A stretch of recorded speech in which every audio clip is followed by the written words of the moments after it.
Good morning, everyone. Glad to be here today. So glad that you've made it.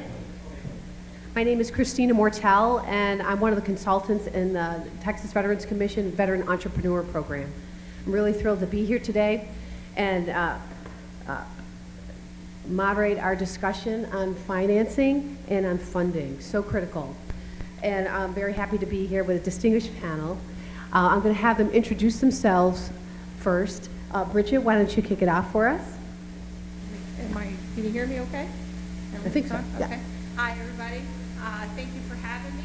I'm with the Small Business Administration, the district office in Dallas-Fort Worth.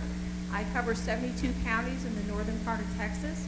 I'm an economic development specialist and also the Veteran Business Development Officer. Great. Miguel?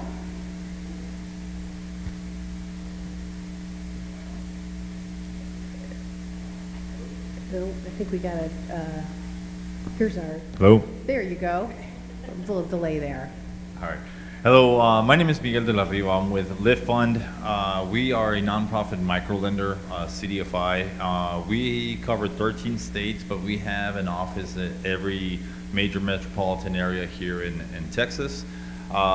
We've been around since 1994, formerly known as Acción Texas, but because we expanded into 13 states, now we're known as Lift Fund, which translates a little bit better in other markets. Thank you. And Grant, go ahead. Hi, my name is Grant Bennett. I work for an organization called People Fund. We're a small business lender. We lend throughout the state of Texas. We have offices in all the major areas throughout the state. The closest one being Austin, here to Killeen. And then we also focus on veteran lending, specifically in Texas, but we also do small business loans to veterans in Oklahoma, which is rather new for us that we're excited about. So, Thank you. And just real quick about Texas Veterans Commission and the Veteran Entrepreneur Program. We're a team of 3 consultants, and we cover the state of Texas. And we work with our resource partners here to help veterans start or expand business here in Texas. So I work frequently with many of these organizations and some of the organizations that are represented here today. And I'm happy to address any questions veteran specific after this program as well. So we're going to kick it off with a question to the Small Business Administration first from the federal perspective.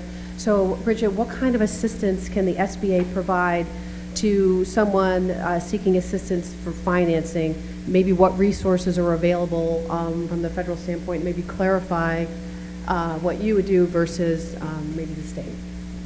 Absolutely. What we do here at the SBA, we have some national resource partners that we encourage outreach to. If you've heard of SCORE, it is a group of volunteers that are specialties in certain businesses. They might be retired or active in their businesses, but they do one-on-one mentoring. So they are a national partner, and they have locations all over. So we have on our website, as well as score.org, you can go in and do even an online mentoring if you don't want a person one-on-one. So that's one resource partner that's a national. We also have another national resource partner that probably a little bit more familiarity to everybody is a Small Business Development Center. Sometimes people get confused with the Small Business Administration, but it is the Small Business Development Center. And they also do counseling, and both of them have workshops, online webinars, and things like that you can go to their website to get any assistance on specific topics from marketing to new tax laws. There's a lot of different things that are available to everybody. And we first and foremost encourage that because a lot of times people are very scared about doing their business plan. They will mentor you and guide you and make sure that what we call lender ready. And so that's where we go from there. And then once we get that business plan going, then we can talk to you about what SBA programs could be the best fit for your business. Because you cannot say without your business plan in order what might be that best fit for you. And we do have some great programs for our veterans that we'll discuss a little later. Thank you. So you mentioned being lender ready. So I want to ask both Miguel and also Grant. Grant, for example, what are the do's and don'ts of getting prepared for a lender to apply for a small business loan? or maybe some of the best practices in order to make sure that it can get approved. Yeah, some of the, I'll start with the don'ts first. Some of the big don'ts is if you need money today, those are really hard situations to put lenders into, but don't start getting wrapped up into like payday lenders, high interest rate loans. Don't sign any paperwork that has, that masks any of the APR or anything like that. You're gonna get caught in a loop that's gonna take you years to get out of. It's just gonna soak up all of your cash flow moving forward. So you don't want to don't put yourself in those high stress situations with lenders. Some of the do's, I think with People Fund, some of the big ones that we partner with is the SBDC and SCORE. Those are two great ways to kind of get yourself prepared.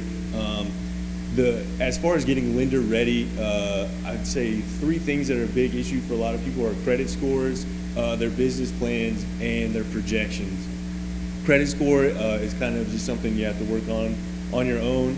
But with the business plan and projections, we really rely heavily on the SBDC and SCORE mentorship to kind of get people up to speed on that type of stuff. And so another do I think would be to plan ahead of when you think you actually need the money. So the more time you can give yourself and the more planning you can give yourself to talk to resources like SCORE, SBDC, or even your business banker, the better you're going to be and the better interest rate you're going to get whenever you go to apply for a loan. Thanks.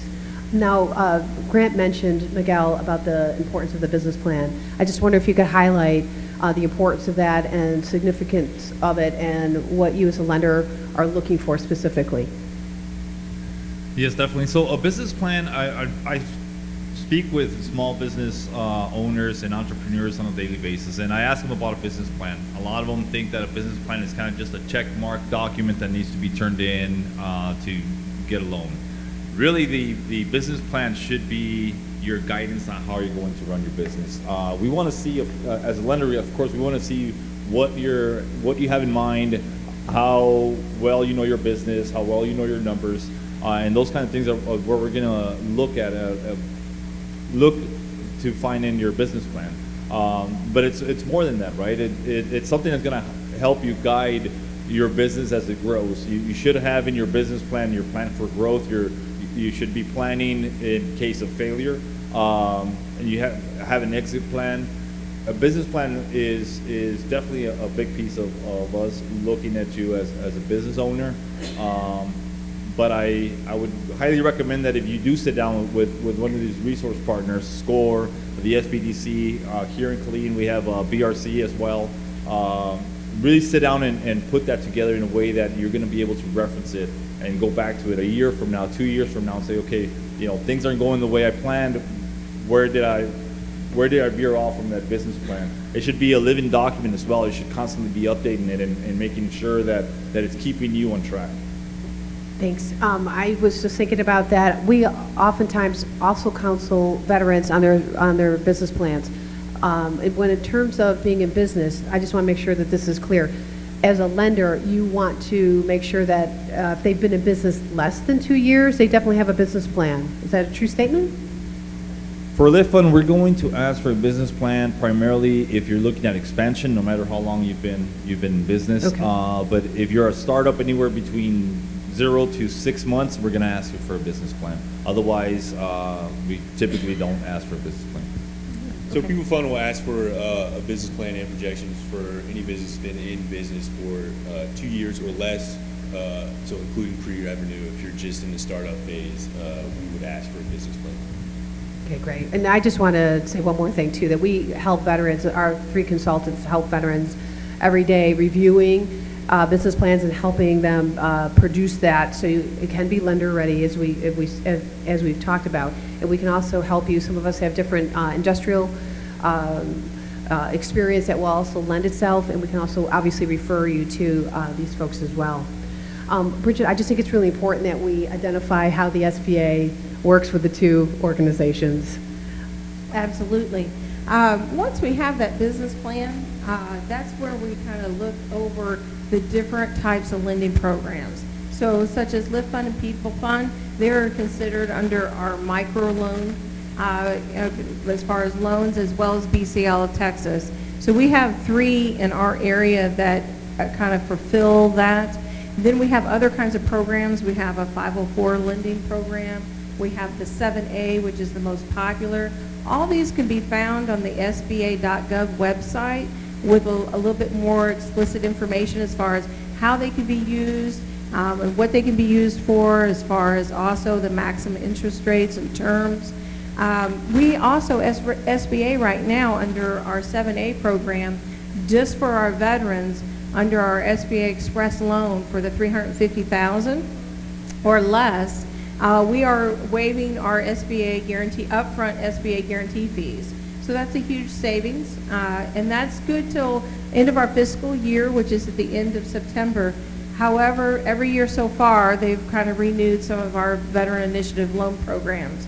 Also under our 7A, $125,000 or less, our upfront SBA guarantee fees are waived. So that loan program there is very good, especially with our service-based businesses, such as, those ones that, if you're in HVAC, plumbing, things of that nature where you might not need those larger loans. That's a good program to kind of look at, and it's very versatile. 7A is our most popular because of the versatility of the use of those funds, okay?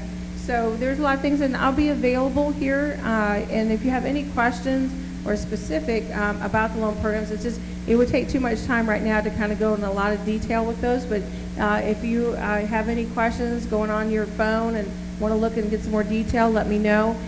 We also have a resource guide on our district page that also goes over all these different programs as well. So if you go to sba.gov/Dallas/TX, I'm sorry, I'll take that back. It's going to be sba.gov/TX/Dallas. And you'll see our district page. And right underneath our address is a resource guide that you can print out or download, but it has all our information. And I have a few of those with me, and it actually kind of looks like this. I brought one, and it's like a magazine, but it has about all our loan programs in there with detailed information, as well as all our resource partners. Okay, because SCORE and SBDC are just 2 of some of the many we have. We also have our Veteran Business Outreach Center, which is here. They're located at UTA, but they travel all around to also help veterans. We also just recently got a new women's center in Dallas that's going to be up and started, but that, just so you guys know, that's not just for women, it's for everybody, but it just helps encourage women to kind of feel a little more comfortable because it is a little bit more tailored towards them. So there's a lot more in here, so feel free to get online, take a look at it. On page 4 of it is our office information. Feel free to give me a call. My contact information is on there with the email and phone number. Okay, thanks. Just to clarify, so after this session, Bridget and I will remain in the room if there's any specific questions that you'd like us to address, but Lift Fund and People Fund will be having their own breakout sessions separately. So if you want to address either more personal or questions specific to your business, they'll be happy to address those as well. And speaking of that, so Grant, I just want to ask you if maybe you can highlight for the audience some of the special programs that People Fund offers for both veterans or women in business or just any general small business owner that maybe they can leverage through your organization. And then Miguel, I'll ask the same for you. Sure. So People Fund is a CDFI, and so CDFIs are they have a mission to who they try to lend to, and that is minorities, women, small business, or low to moderate income tracts, startups, and then for People Fund, we also focus on veterans. Sorry for that feedback. Anyways, so we try to establish and create programs for each one of those segments that best fits them to get them ready for a loan. And so, we have programs like People Spark or People Start, things like that that are focused on women and startup businesses and how to get them loan ready, how to get them to start their business in general, not just how to get a loan. And then we also have a program called People Vet, which we have throughout the state of Texas, which is basically like a one-day workshop focused just on veterans on how to take your idea, develop a business plan, develop a business model, start the business, and then get loan ready so you can get access to capital. And so with specifically for veterans, all of our veteran loans are we loan at 5% fixed interest rate, regardless of what the program is, regardless of the loan size, both in Texas and Oklahoma. Startup or established business, we loan to veterans at a flat 5% rate. And I wasn't going to finish with, but yeah, those are some of the programs that we focus on in our target market. Okay, very good. And I know they can go to your website, and all of those are highlighted up on your page and in the various areas in Texas where you're operating. Sure, yeah, peoplefund.org. Okay, great. And then Miguel, tell us about Lift Fund. So at Lift Fund, we lend from a range of as low as $500, and we can lend up to $1 million. But typically, it's up to $250,000. Anything above that, we're looking at funding some type of real estate. For women-owned businesses, hub businesses, and veteran businesses, we're not really offering any special program under that, but we do have special rates for those types of businesses. We try and provide the funds that a small business needs at all ranges. Some businesses, we get the really small businesses where it's a guy that's mowing lawns and may need a lawnmower. So we're looking at a $500 loan. But we're also looking at larger loans where somebody is acquiring a franchise or starting a new restaurant. We have a lot of flexibility as far as what our underwriting requirements are in comparison to a bank. But we will always encourage you to build that relationship with your bank because we want them to be your long-term resource and for us to just be the bridge to get you there. As far as veteran loans specifically, we also offer the 5% interest rate on veteran loans, and that's funded mostly by USAA. They provide funds to buy down the interest rates for our veterans. Oh, that's good to know. I didn't know that. I just want to make sure everyone understands that it's the SBA-backed loans that both People Fund and Lift Fund do offer. I wasn't sure if that was originally clear, but Bridget's not out there doing loans herself. So go ahead. Can I expand on that? Sure, please. Yeah. So we partner with the SBA, and the SBA is a huge, great resource for us. Just so people understand that they guarantee portions of the loan, and that allows us to make loans that we wouldn't do on our own. And so they kind of help us shoulder some of that risk. So if you are going out to get a business loan, I would definitely ask your lender if they partner with the SBA, if they offer any of the SBA products. And then a second thing, I just really want to harp on the 5% that we just talked about. The Wall Street Journal Prime right now is at 5%. And just to kind of expand, the prime rate set by the Wall Street Journal is the 30 largest banks in the country, and it's their agreed upon rate that they lend to their best customers. So the best businesses in the country are getting loans at 5% right now. And so also startups and small businesses in the state of Texas also get loans at 5% if they're a veteran, whether you go with Lift Fund or People Fund. And I think that's an amazing thing that we're able to offer through partnerships with USAA and other private partners. But I just really wanted to harp on the idea that both organizations are really going above and beyond for veterans in the state of Texas. Okay, great, thank you.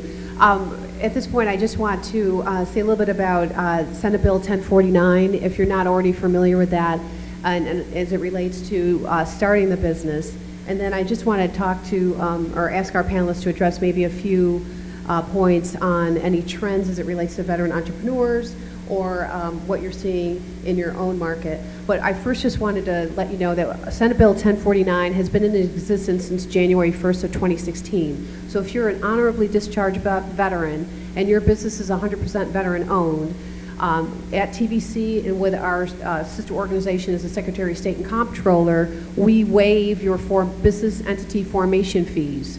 So that $300 that it costs to form an entity is waived if you meet that two criteria, which is being honorably discharged or general discharge under honorable conditions.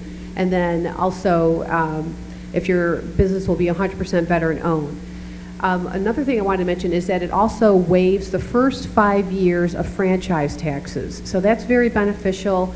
As your business is expanding, you're getting more income, those fees are also waived since you're a veteran-owned business. And the governor's office instituted that as a way to remove barriers for veterans to establish businesses. So I hope that you'll take that forward. We do get a couple questions. Unfortunately, right now, if your spouse is not a veteran, they cannot take advantage of this benefit. However, we're going to see if we can present that to the legislature in 2019 to see if we can get that Senate bill amended to include spouses, because we find, and this is one of the questions I want to talk to our lenders about, we do find that obviously spouses and partners want to have a business with their spouse or their partner. And right now, this benefit, we can't do that. So the question I want to pose to our lenders right now is it better to have 2 owners than 1 when it comes to asking for funding? For this one, how many owners you have is really not the biggest factor, simply because you have you can decide what your legal structure is going to be as far as ownership of the business, because we can always allow for co-borrowers on our application that are not necessarily owners of the business. That interest rate that we were talking about for veterans is also applicable to spouses of veterans. So you don't have to be it doesn't have to be a veteran-owned business. It can be given to a spouse of a veteran. Okay, good.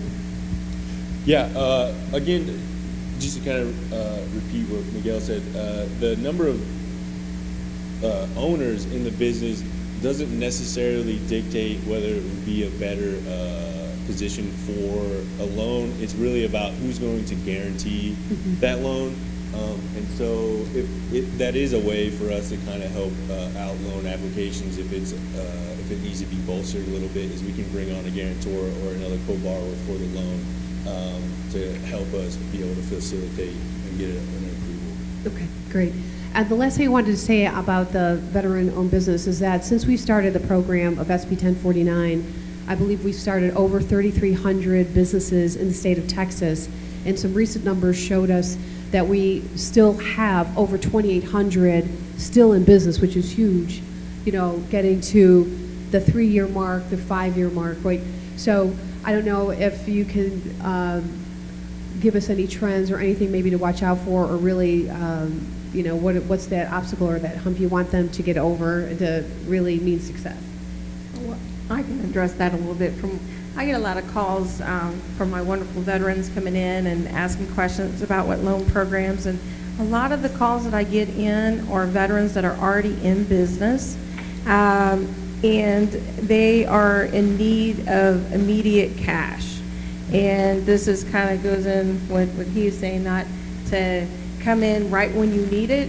It's about that whole business plan, or that planning to know what your cash flow is going to be need. What I see a lot of times is my veterans are going in and using their personal funds, or using family funds and getting their business started because it's low cost. But then when they don't factor in is sometimes that working capital, because they're billing their customers at the end and they don't have that cash flow to come in to pay payroll, so they're using some other personal funds. Then they get behind on their own personal debt, their mortgage, their truck payment, things like that.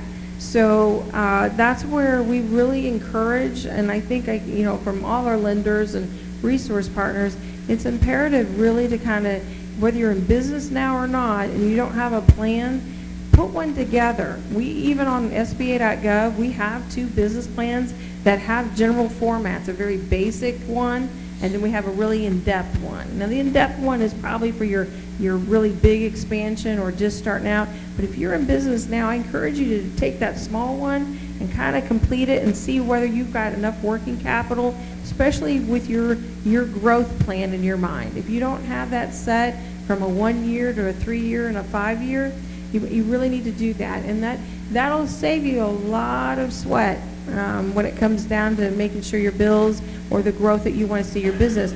We see a lot of growth right now in the Metroplex, There's a lot of growth as anyone that comes in the northern part of Texas, and then also in the south part of Dallas right now. There's a huge boom of construction and housing. So we're seeing a lot more service-based businesses developing, especially with our veterans, which is awesome. I just get scared because they're not getting that lending, or they're not getting that loan to help back them up and not use their personal savings, okay? So that's where I see that trend, a lot of service-based business, but I also encourage to, take a look at your working capital needs. Thank you. Did you want to add anything to that, Miguel, or Chris? I definitely want to add to that, and I don't want to beat a dead horse, but preparing for your business is definitely really important, especially when it comes to capital. We do see a lot of people that come to us when they need the money, and that's when it's harder for us to lend. If you're starting your business now and you're kind of in the planning stage, plan for that. Don't exhaust all your personal money, your credit cards before you go look for money. Do it before that. Secure loans with your bank, with lenders like us, and start that way. And make sure that you always have that reserve. Make sure, and for every industry, it's going to be different, right?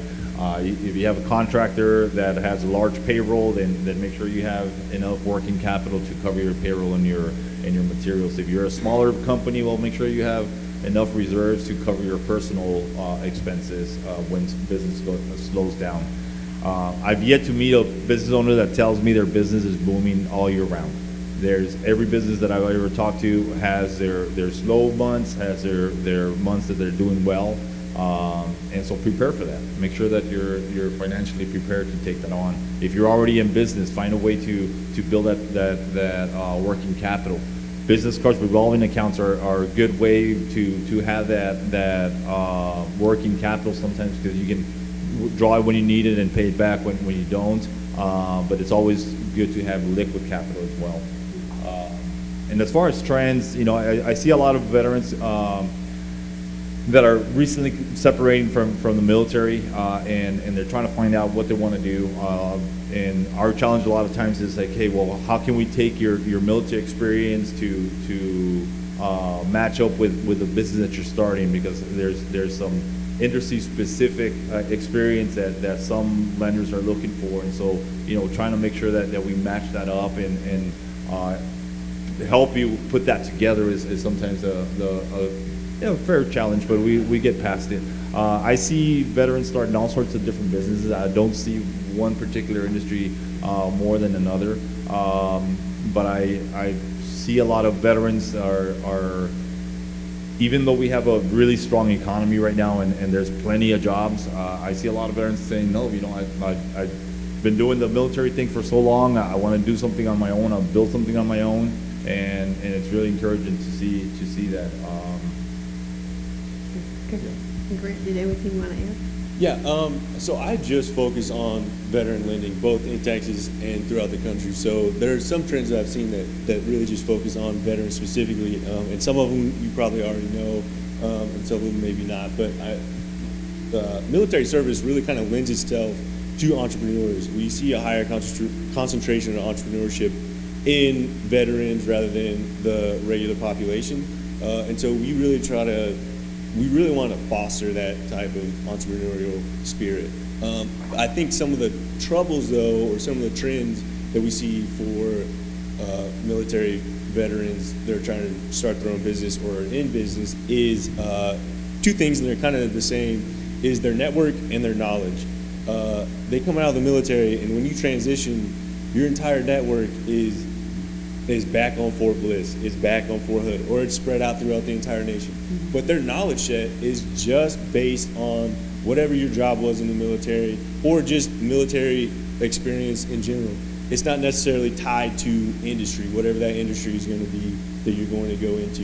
And so one of the things I really encourage is to kind of get out there to things like this, kind of get out there with the partners that we've been talking about in here. There's another great one called Bunker Labs. They have these things called Bunker Brews, but really try to start and build that network of both professional services, but also just, kind of compatriots to kind of start to figure out, what the real world looks like beyond military service. And with that network, I think comes the knowledge base of trying to figure out what you're trying to do, learn from other people's mistakes, get their best practices, stuff like that, so you're not stumbling all the way forward, and you kind of have that network to lean on. Yeah. Well, no, I appreciate that, and I just wanted to say a shout out to the VBOC, right? So Veteran Business Veteran Business Opportunity Center, Outreach Center. Outreach Center. I'm sorry, at UT, and also there's another one in I'm sorry, Harlingen, right? I'm sorry, Edinburgh, right? Okay, I'm sorry. But anyway, those two folks, those two organizations are there to help the transitioning veterans, so please reach out to them as well. Well, we're at the bottom of the hour. I just want to reiterate that both Lift Fund and People Fund are going to be in a separate breakout session if you want to talk to them further about funding of your business. And Bridget and I will stay here for any additional questions, but I hope that this was helpful to you, and I appreciate if you could give our panel a round of applause. Thank you so much.